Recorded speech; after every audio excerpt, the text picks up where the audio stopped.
Hello, and welcome to our final lecture on art appreciation, this brief run through of art history that we've been doing for the last several weeks. And this is our final section.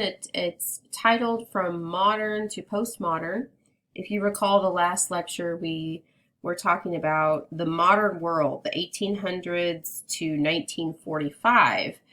And we talked about how new things had driven culture really all over the world. Primarily, we focus, of course, on the Western world, North America and Europe, but just the Industrial Revolution and the French Revolution, the American Revolution had all happened, and we were driven by technological progress. And it was really a rapid time of change in the world. So the 19th century is really what began this period of a hugely middle class culture. We had mass production, mass advertising, mass consumption, and leisure activities were the focus. Shopping, entertainment, and of course, art museums. And so that's kind of modern where we were at, and now this is leading into this new phase called postmodernism, which I will warn you, disclaimer, it's very difficult to understand postmodern.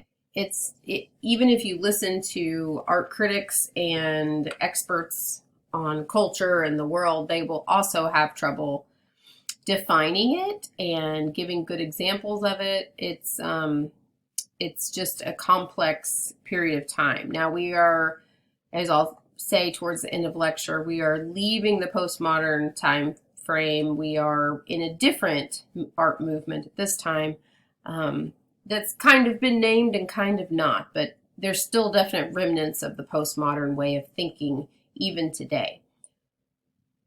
The artwork we look at the end of this lecture will not be current as far as like 2024, but it's kind of the essence of where we've led to even up to today. So we'll briefly go through these different generalized periods of time. And in blue, you'll see that's just kind of like those are like vague descriptions of periods of time or the way art was made or a time period. But the ones in black are the actual names of art movements that we go by. They're fast, and they're several, and they're sometimes really clear when they fit into a category, and sometimes they're a little more vague. And so after this lecture, which will be the end, I will be giving you a list of the definite art movements, time periods that you can kind of use in your brain as a reference point. Different texts, different teachers, different scholars would title them differently, but these are the more generalized ones that we can land on. So what you see here, the New York School, Assemblage and Happenings, Art of the 60s and 70s, and then Art since the 80s, Postmodernism. Again, the blue titles there are more just like talking points, general topics we're going to go through today. These in black are your more defined art movements: pop art, minimal art, post-minimalism, photorealism, conceptual art, land art, feminism, and feminist art. That's one thing. Feminism and feminist art would be like one category. So really all of these little categories we kind of lump into the big heading of postmodernism. These would be like sub groups within postmodernism. So let's dive in and see how well we can understand this period of time. So from modern to postmodern. After World War II, the center of the art world shifted from Paris to New York City. The change was caused by several factors, including the following: the founding of the Museum of Modern Art in New York City in 1929. It was the first Western art museum devoted to modern art. So if you think about that, that's a pretty big deal. First art museum in Western art, that's including Europe and North America. This is the first museum entirely devoted to modern art. Many exiled European artists moved to New York City during the war years, meaning World War I and World War II, as art was shifting and changing, as modernism was growing. It's like a hill climb. It rises, it climaxes, and then it starts to fall, and then the next art movement comes through and starts to accelerate. So in Europe, as artists were struggling to push their ideas and their new ways of creating, they moved to New York City following the capital, right? The art capital, as we've talked about before. Way back would have been Florence, Italy, then became Paris, France, and now New York City.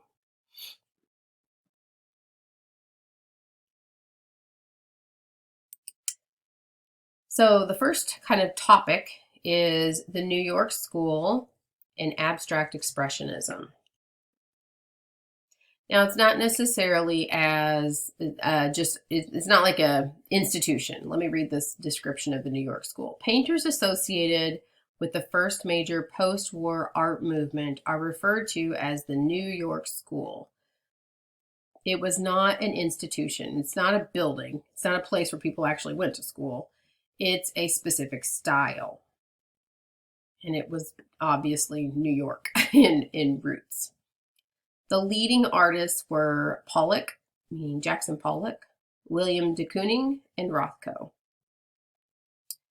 And they are lumped into this category of abstract expressionism. This is really our first big postmodern example. So we talked last time about surrealism and the effects of war on people in Europe, and we talked about Freud, the psychologist who was exploring things of the mind. He had published a book, and that had a great influence on it. So people are starting to go beyond just the everyday scenes like you saw in Impressionism and Post-Impressionism. They're going beyond that genre of just regular life and pushing into more in the cognitive exploration of what's in our minds. And really surrealism was kind of part of that.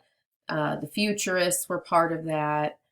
The Dada artists, those were all kind of in this groundbreaking push out of modernism, push out of logical thinking, which is characteristic of modernism, and into this new way of thinking, this new culture of the world. So it's not just art, it's really the entire culture of our world, particularly Western art, or the Western world. And so now you're going to start to see some even more extreme expression. And so abstract expressionism, again, these are all kind of subcategories under postmodernism, would be a painting style influenced by surrealism. Viewers were meant to be engulfed in the paintings, which were often executed on large scale. So we'll see what you think when you look at these. This artist is named William de Kooning, and the title of this one is Woman 4, and there's a reason for that because there's a woman 1 and a 2 and a 3. These are categorized as action paintings. The artist is, action painting is more the technique, the description of how the work is painted. The category would be abstract expressionism. And so the purpose, as it said, is to engulf the viewer into this image through the expressive, fast, dramatic use of color and line and shape and texture. Really gets back to the elements of art and just expressing oneself. That's the key. So in this image, we can see a woman, right? You can see a figure in there, arms and a face and such, but it's very, very abstract. Remember, abstract means changing real life in some way. So it's not intended to be realistic. We wouldn't call it realistic. We would call it abstract. However, we can still see and recognize an image in there. A lot of you might be thinking, well, it looks like a kindergartner did it. And that's true. That's not inaccurate, but that isn't the point of it. It's not the point that it's so abstract that it looks almost immature or like a scribbling. The point is that it shows expression, that the viewer should be led into the painting and just exploring around it, intrigued by the strangeness and boldness of it. It's very large scale. These are, generally speaking, probably around 7 feet tall, 4 or 5 feet wide. So they're pretty good sized paintings. And when you see them in an art gallery or museum, you are just taken back. You are faced with this artwork that is so strange and so bold, expressive, that you just kind of get absorbed into it for a moment, trying to figure it out, trying to think and contemplate. So this one is recognizable, as I said. So we would still call it is definitely abstract, but we wouldn't call it what the next one is going to be called. This artist uses a drip technique. His name was Jackson Pollock, and he made many, many paintings like this one. This one's titled Number 1, 1949, and there are hundreds of these where he used this same technique.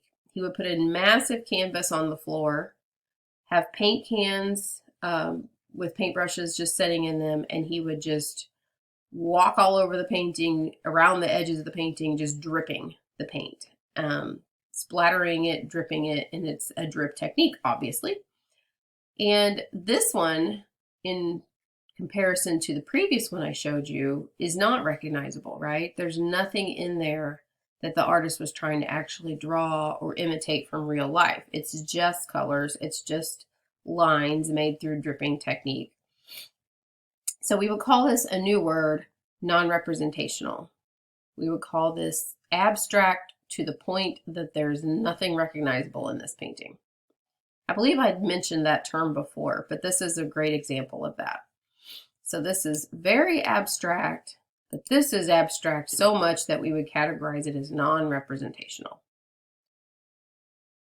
And if you've seen one Jackson Pollock painting, you can identify others because his style is the same. He uses this drip technique in almost all of his works. They look very different, all of them, very, very different, but you still can recognize most likely whose it is. And this one is another type where we would call it color field painting.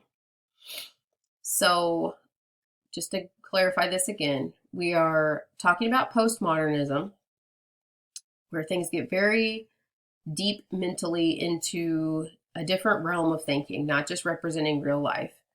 Not everyday scenes, I should say. More of an exploration into the human mind and what's possible with art.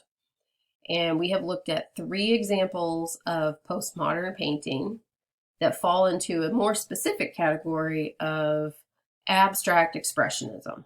They're very abstract and they're very expressive. And within those 3, we've looked at 3 types of techniques. So hopefully you're following the differences here. This one was action painting, where the artist is very active and moving and just aggressive as he's painting it. This one is a drip technique. And this one is what we call color field painting. Mark Rothko is probably the most well-known color field artist. This one titled very cleverly, Orange and Yellow. You can understand that title pretty well. These also are large.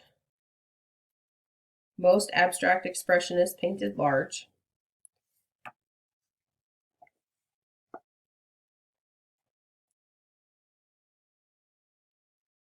So whereas Pollock and de Kooning developed styles that exploit the visual impact of gestures, lively, often forceful movements of brush, hand, and arm, Other artists, such as this artist, Mark Rothko, downplay the drama of the gesture or line or expressive movement in favor of these broad areas. We call them color fields, which means just areas of color.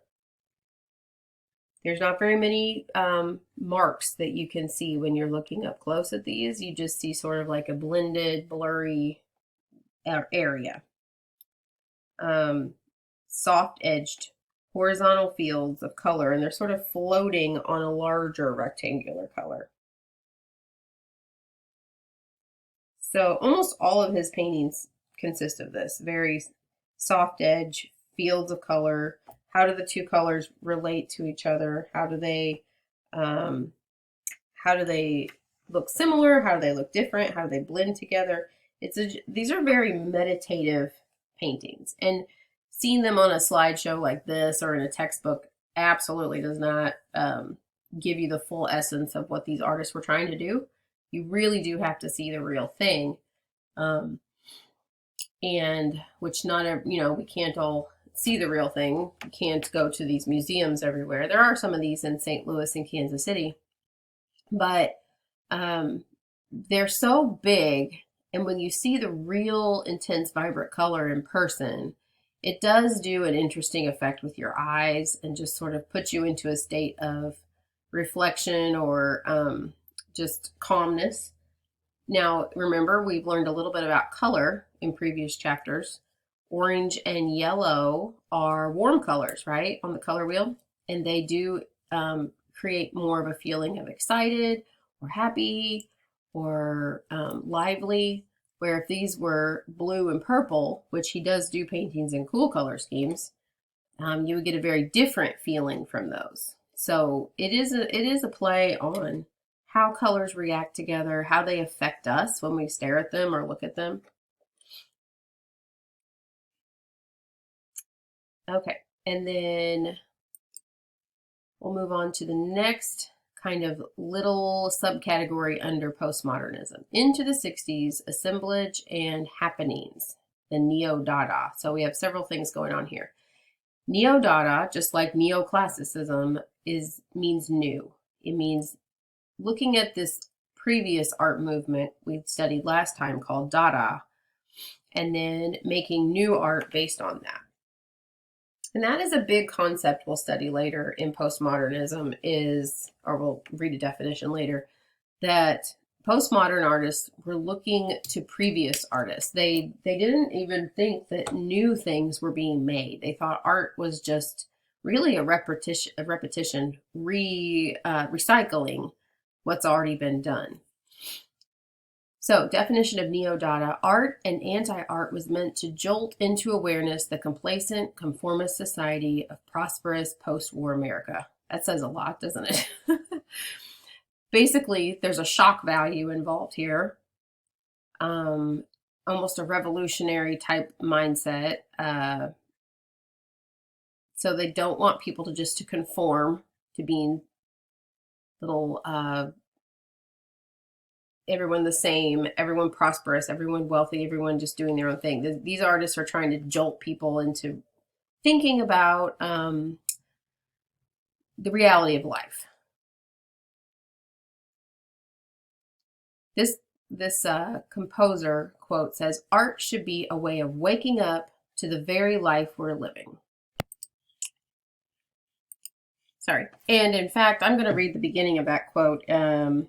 It says, "An affirmation of life, art and music, is an affirmation of life, not an attempt to bring order out of chaos, nor to suggest improvements in creation."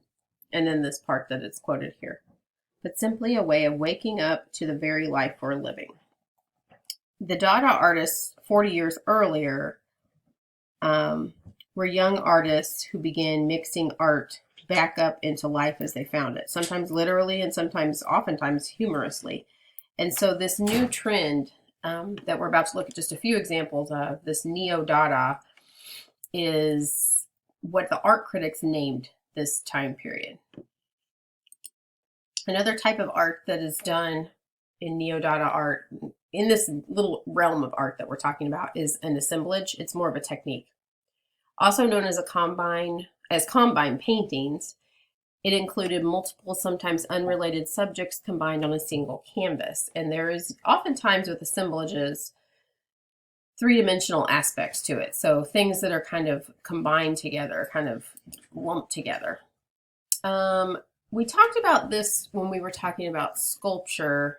We talked about assemblages, and that they can be very sculptural, but these that I'm showing you right now are a little more, or this particular one is more of a painting.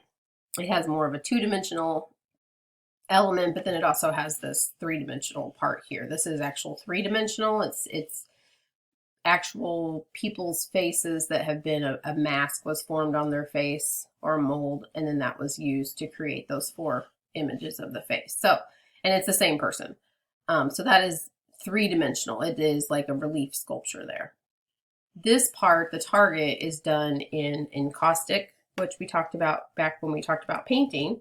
In fact, I showed you a Jasper Johns painting titled Numbers and Color when we talked about encaustic. And if you recall, that means that the pigment has been put into wax. So it's almost like painting with wax and pigment in it. It's very hard and durable and a permanent type of painting. So what is going on in this image?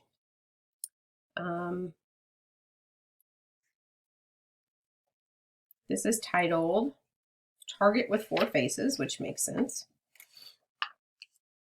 The artist said that by choosing these motifs, the work of composition had already been done for him, and he could concentrate on, quote, other things. What other things? Paradoxes, for one. Painting in encaustic over newsprint. The target is textured, sensuous, and unique. Yet the idea of a target exists potentially in endless multiples. Above the target are portions of four faces. Johns took the cast from the same person, making a series of anonymous mechanical multiples from a unique individual. You think about the meaning behind that, or the idea behind that. Like all of John's favorite motifs, and remember, a motif is just a repeated design of something, a target is not only familiar, but also two-dimensional, abstract and symbolic. So is the painting a representation of a target or a target? What is the difference? It also teases us into thinking about aesthetics and emotional distance. For example, if we appreciate the painting as an abstract composition of concentric circles, does that spare us from thinking about it as a target and the blindfolded victims of a firing squad? You can see with this new Dada art movement and what I just read that the artist was thinking and trying to get the audience to think about. It's very deep. It's very contemplative, jolting, abstract thinking in a way. So it's a little hard to understand, and I know there's a lot to that. We could go on talking and thinking about that for a long time, but that's just one example of an assemblage. And then this is another example of an artist, Robert Rauschenberg, who I didn't put his name on here, so you don't have to write it down, but he is one of the most well-known assemblage artists of this time. Here will be like a painting that he did, and it has some three-dimensional elements too. He kind of smushes stuff into his paint so that it has a lot of texture. But then he does these kind of strange sculptures too that are combinations of different things. Like here's a pillow, and then this podium thing, and then a box that is hollow with a light inside of it, and then there's chicken on top. For this very famous one, it's like one of his paintings at the base here, and then you have this sheep goat thing with a tire around its waist. And so he's a whole nother story of the meaning and interpretation of his artwork, but I just want to show you another example of an assemblage artist. They look very different, right? But they still have that same common characteristic of combining things together, juxtapositioning things that don't really make sense. And it's that all along that neo-Dada idea of jolting the artist or the viewer, trying to make us think. And then lastly, in this Neo-Dada time period, we have these things called happenings, which began. They eliminated the art object altogether and focused on stage events. So it's a little bit of a crossover to theater. Here's an example of a happening, Alan Caprow, and this is titled The Courtyard. I probably need to just read you a bit about this one because it's confusing what's happening here. This would be a photograph taken at the scene of a happening. Caprow's courtyard happened in the courtyard of a seedy hotel. Caprow and his assistants erected a 5-story mountain of scaffolding covered with black paper. On a platform atop, they set an altar of mattresses. Over the audience, members helped sweep the space clean. So the audience had to actually do the sweeping, sweep the space clean. Black paper scraps were showered down from above. A woman in white danced around the base of the mountain and then climbed up to the mattresses. She was followed by a photographer who took pictures of her as she continued to dance. Accompanied by shrieks, sirens, and thunder effects, the dome was lowered over them.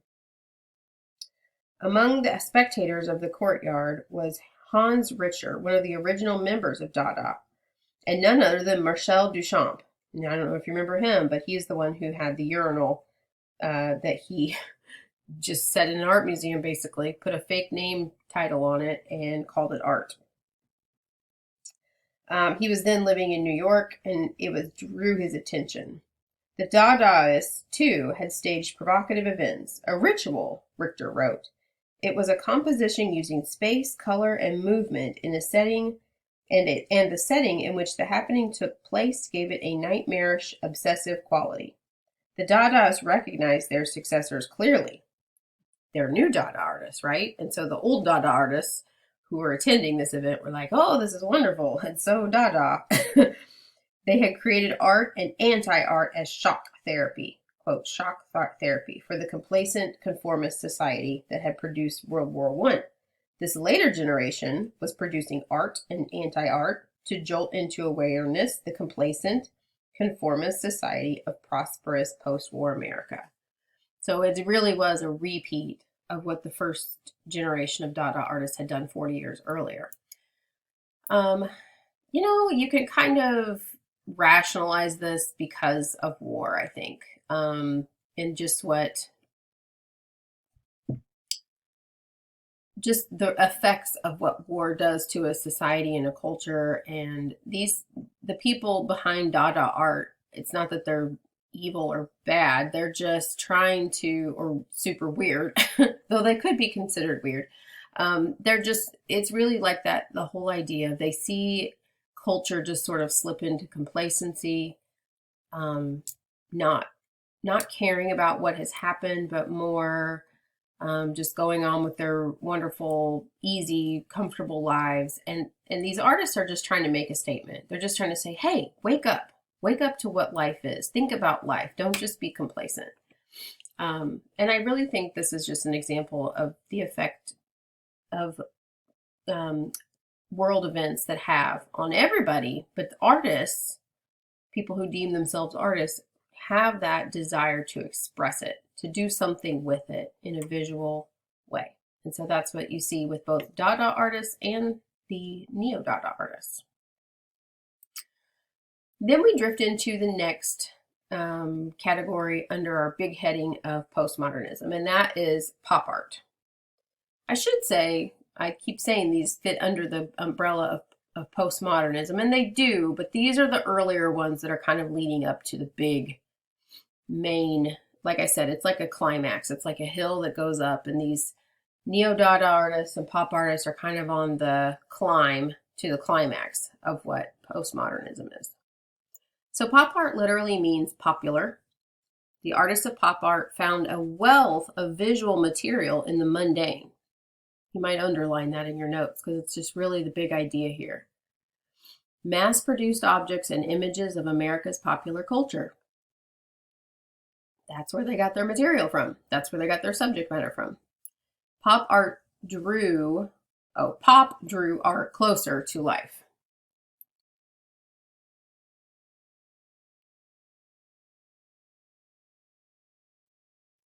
And so we'll look at a couple of examples of pop art. There are many artists who made pop art. It's a fun time period to look at what was going on. There is a message behind it. Some artists really are expressing something deep through what seems to be playful images or silly things, but it really does, it again is just very telling of culture. And so here is our first one. You've probably heard of artist Andy Warhol. Andy Warhol had he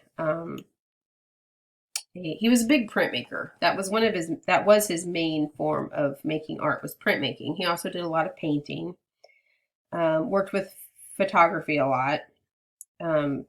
This particular one is a glamorous but troubled film star, Marilyn Monroe, who took her own life in 1962. And this was painted in 1962. Warhol began a series of works devoted to her almost immediately. Significantly, the image is not a direct portrait of the actress herself, rather a silkscreen reproduction of one of her black and white publicity photographs. Warhol used the image in dozens of works, sometimes printing it multiple times across the canvas, like newspapers rolling off the press.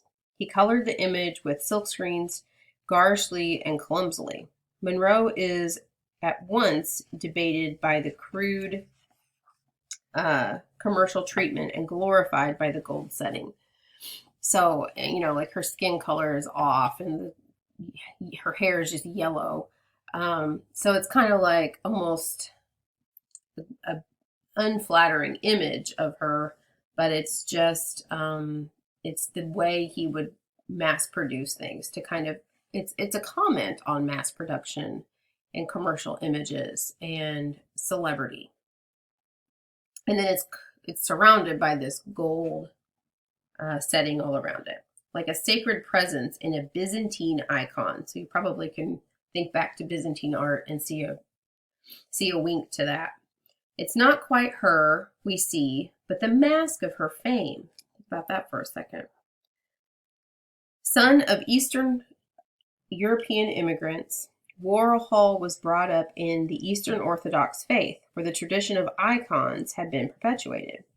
An astute observer, he noticed that what images circulated with a similar force in American culture. So it really is influenced by that earlier style of art. And so let's look at a couple more examples. Some more pop art examples. This Campbell's soup can is done by Andy Warhol as well. He's famous for saying he was obsessed with the Campbell's soup can. Kind of a funny subject matter, and I think we did look at this one earlier too when we were talking about painting. And his quote was he was painting a portrait of a commercial image of a Campbell's soup can. He also did a repeated motif of the Mona Lisa many times. And so he was well known for this sort of repetitive image of the same thing over and over and over again. And it's a comment on mass production, on the image of something. So those are both Andy Warhol. This top one, which looks like a comic strip because it's intended to be that way, is by an artist named Roy Lichtenstein. And his were almost always done in this comic strip method. He was intrigued by the conventions that these forms had developed for depicting the world. Standardized ways for representing eyes, hair, glass, smoke, explosions, water, and even dripping brushstrokes. Blam, this one is actually titled Blam, you can see the words are in that painting, is adapted from a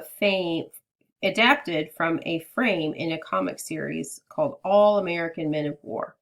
Lichtenstein cropped the original image, rotated it 45 degrees, reduced the color scheme to 3 primary colors, and simplified the depiction of the explosion to underscore its abstract quality.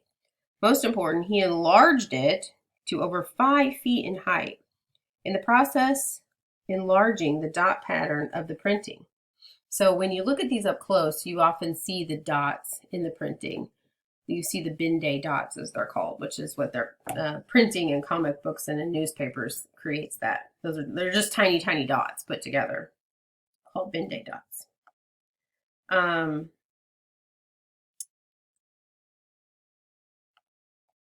By isolating images from their original context and dramatically shifting their scale, Lichtenstein draws our attention to the elements they are made of: black lines, flat colors, dots.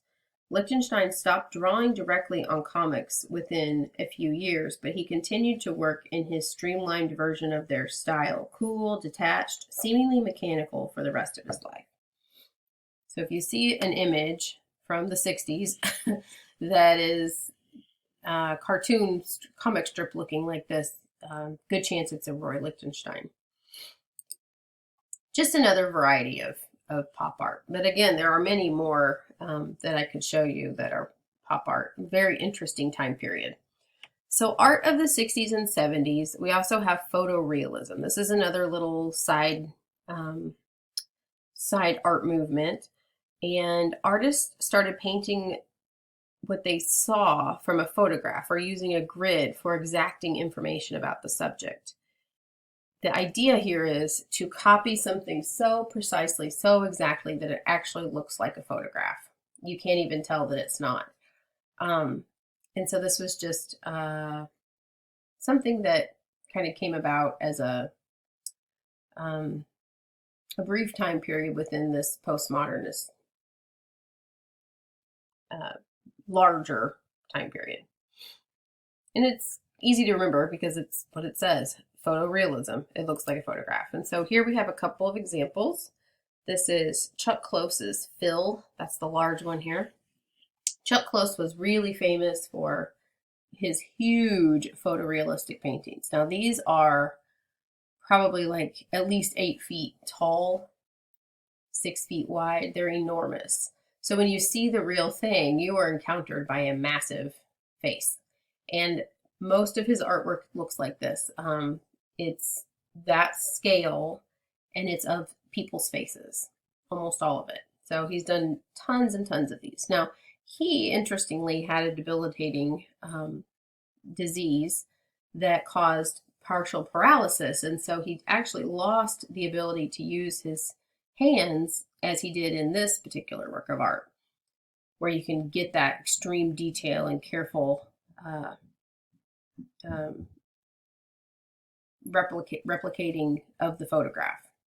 So his newer works of art look very abstract, but when you step back, it's very similar to the idea of a Seurat painting that we looked at, where it's done with colors, dashes, dots, but when you step back, it all kind of comes together and it does look pretty realistic like the person, but it's not this photorealistic method.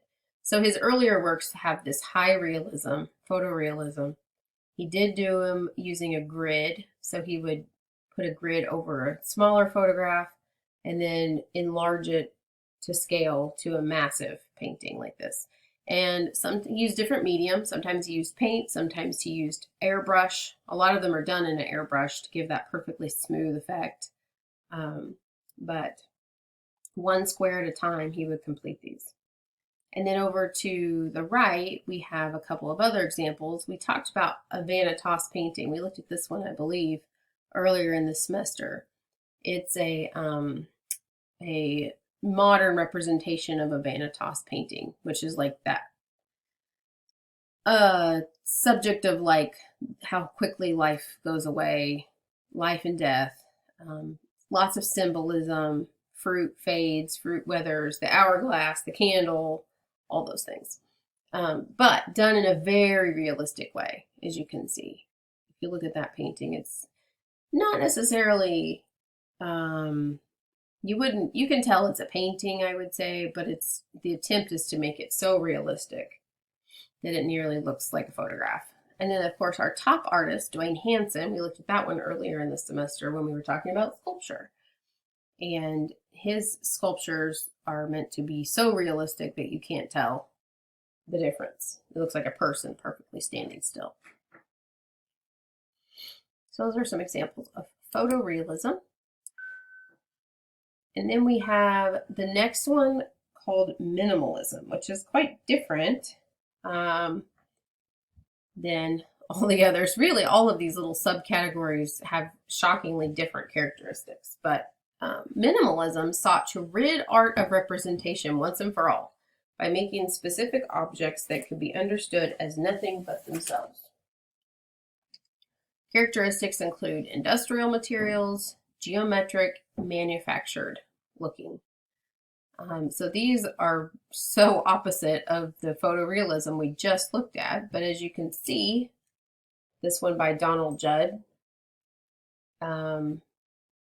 it's minimal, right? There's not much there. They are very abstract, simplified down to just simple shapes, forms. They look manufactured.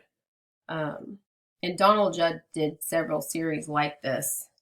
In fact, I think I showed you one of these earlier in the semester too. When we were maybe talking about sculpture. But this is 1967. And here there are a couple of other examples. This one also by Donald Judd, as you can tell, very similar. These are pretty big. They're like over probably 10 to 12 feet tall if you were standing in the museum there with it. And then this other example here, I don't have the artist name for that one, but an example of minimalism, just stripping everything down to its bare geometric qualities and giving a very manufactured look.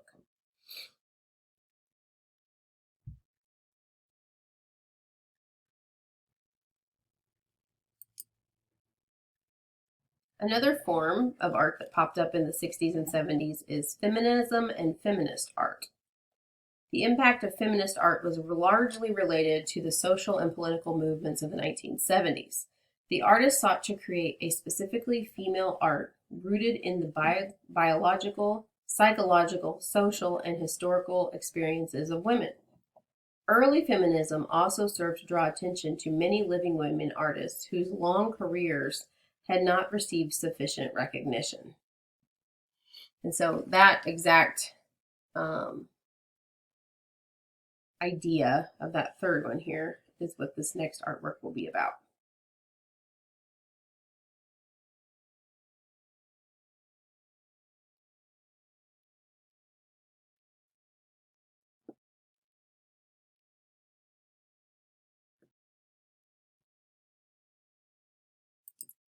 Okay, this one is by Judy Chicago, titled The Dinner Party.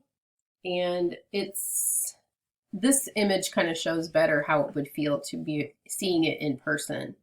It is a large triangular table set up in a sculpture, as a sculpture or almost more of an installation in an art gallery. This was made in 1979. And what it consists of is 39 place settings to honor influential women throughout history.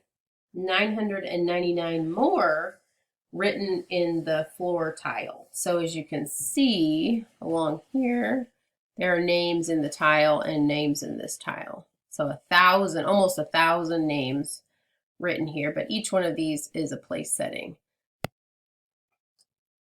And now we move on to the technical terminology of postmodernism. So art since the 80s. A new climate of thought arose during the 1980s, and this new phase was called postmodernism, literally meaning the new phase of modernism. It included the notion that there may be no such thing as progress in art, and the history of art is far more complex than it has been recorded. So that I alluded to that earlier in this lecture, that a lot of times things are repeated, things are reworked, and that these postmodern thinkers said there really isn't anything new, we're just reworking the past, and that it's worthy to do that because it's far more complex than what we actually have recorded of it. Pluralism is the idea that art can take many simultaneous directions, all of them equally valid. It can mean many different things. It can have many different purposes. And a lot of postmodern thinking is really, it doesn't say this on the slide, but the thinking of that period is that your truth is your own truth. So anything that you come up with is valid. anything that someone looks at these artworks and interprets them as to mean is valid. So that's kind of the thinking as well, and that it can have lots of different meanings. So postmodernism follows that all artists borrow ideas in one way or another, thus the meaning of a work is unstable, varying from viewer to viewer, and every viewer's opinion is valid. The creation of art and its meaning is communal. We as a human race all share different ideas, different meanings, different truths, and so that is like our group understanding of it. And so here we have appropriation, and this goes right along with what we were just talking about. Appropriation is when an artist recycles an existing image. He or she acknowledges that image circulates in such vast quantities through society that they have become a public resource that anyone can use. So where Marcel Duchamp used his urinal as a Dada artist, a later artist used the same form, only a gold-plated one, and it's like not really copying his art because it's so known that it almost becomes like a public source, and you can do that. That's kind of the idea of thinking. And so that's called appropriation. And finally, we have the digital realm of postmodernism. The development of digital technologies during the last 2 decades of the 20th century allowed images and sounds to be encoded and transmitted as patterns of numbers and shared over the web. Artists were quick to explore the digital realm as a subject, a medium, and a place. So coding gradually became recognized as a new medium necessary to make art for the internet. And we have talked about this a little bit before. I believe I showed you this image before, which is Cassidy Curtis's graffiti archaeology. This is still on the web if you want to look at it. It is, I think, I forgot how many different sites, 12 different sites, I think. Oh no, 25 different sites.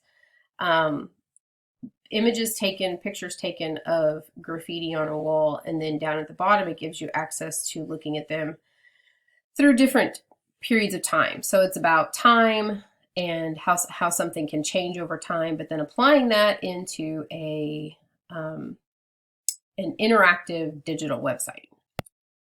People who discuss postmodernism would oftentimes say that the internet is a big reason for postmodernism, because it goes along with the thinking of it, that we all have this communal idea. It connects the entire globe to be able to comment and have a say and intertwine ideas and push things as far as they can go. I know that this lecture probably doesn't give you just a super clear understanding of postmodernism, and I think that's how everybody feels.